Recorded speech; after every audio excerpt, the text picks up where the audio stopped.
Hello YouTube, this has been a long-awaited video by TgamingDK, but here it is. I have finally finished the CLR-51. For those of you who don't know, I ran a custom gun contest a while back. He is the only person who officially entered the contest that I know of, and he is the only one.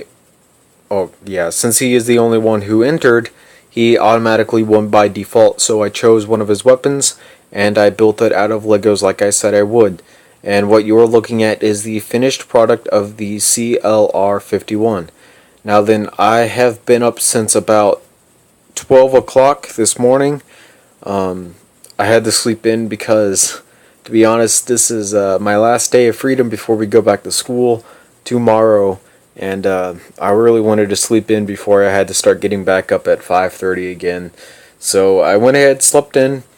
The second I woke up, I said, I'm going to finish this today before we leave for a birthday party I have to attend. So I got to work on it, and 3 hours later, here it is. And I'm not kidding. The upper receiver design, the handguard, barrel, piston, the charging handle, the EOTech, and the stock all took me 3 hours to build, on top of the about 2 hour time slot for the lower receiver. So we're looking at a very long 5 hour model, and it's a great looking model, to be honest. I absolutely love the looks of it, and I can't wait to add the magazine in, but I've been building for 3 hours straight, and it's basically gotten to the point where I can't go on any longer, so I said I'll just leave the magazine out until later. This is version 2. The first version was just a completely colored version. I didn't make the EOTech site yet. So now then, since we have the EOTech up and running, I went ahead and made a video of it. So, we're going to start with our stock right here. The stock is a total of 6 studs wide, and as you can see, it folds flat up against the upper receiver like so. Now then, I also designed the stock to be shootable while it is folded like this. All you have to do is extend our back part right here out to here, and then whenever this passes the front of our shell ejection port, it is ready to be shot.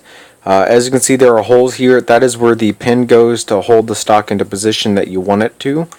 As you can see, there are a number of different positions that you can put it in.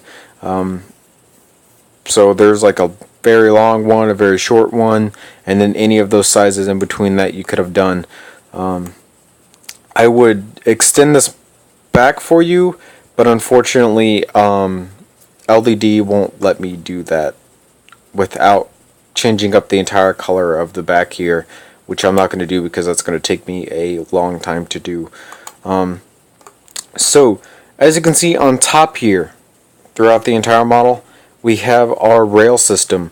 On both sides here, symmetrical on both sides, we have ourselves a side rail system for any flashlights and or lasers that you might like. There's also one on this side as well. And then there's one on bottom as well for any other attachments you could possibly think of, possibly a grenade launcher. Maybe even a master key. Coming back to the lower and upper receivers back here, as you can see, we have our shell ejection port right above our magazine, and then I think one of the most interesting features of this model is this line that you see right here, that ridge. As you can see on this model, there is a ridge right in there between the upper and lower receivers. So I was doing that here, but I also did it in case I did the Fire Selector a different way. Therefore, if you were to switch it into full auto, obviously you would have room to do so. Or if I made the, like if I'm extended this out to the point where it would have hit the top of the upper receiver, obviously I had to extend that out. The Fire Selector is first of its kind that I've ever done. As you can see, there's a little knob right here that you could put your thumb to switch it to. And then obviously this entire thing spins depending on where you put it. The pistol grip right here is also a first of the kind that I've done, especially coming up off of the trigger guard here. I've never done one that bends like so into the magwell. And like I said in my last video of this, LED's being stupid and won't let me auto align these 8 studs with the ones right above it, so I had to get it in there as best as I could, which is kind of stupid. I really wish LED would do that. Here you can see our magazine release, though it doesn't actually work because it's kind of pointless to make one that actually works. It does have the necessary looks. The trigger is also first of its kind that I've ever done. It is also rubber band compatible, which means if I were to build or release instructions for this model, there will be a place to put the rubber band inside. We're going to come back up, and as you can see, I put a lot of detail into the EOTech site. As you can see, there's these 2 screws, these 2, and then the 2 on back, which can all be seen right there. So that's a little detail. I really shot for detail in this model, even though sometimes I did mess up here and there a little bit.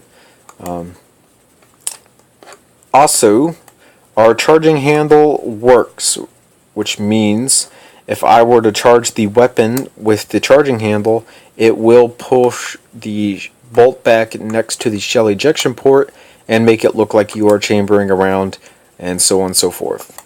Below these side rail systems here, as you can see, there are air vents. There is also supposed to be one right about here. However, with the charging handle right there, I was unable to do that, so I apologize. This right here is your gas piston or your gas system, because I can't really I know it's a Bushmaster ACR, but I can't tell if the ACR is driven by a piston or if it's just driven by the gas. I'm not really sure. As you can see, we also have our barrel here, and it is a heavier barrel than the normal ACR boasts, so I like that. And I'd also like to point out that this shoots 5.56 by 40, 5.56 NATO, and it shoots in 3-round burst, which I'm a real sucker for, so that's why I instantly fell in love with this model. And overall, I really do like how it turned out, though it could have been better, but it took me 5 hours, so I'm not really complaining. So if you guys like this model, remember, comment, rate, and subscribe for more videos like this one. I'll see you guys later, and maybe we'll do another contest soon.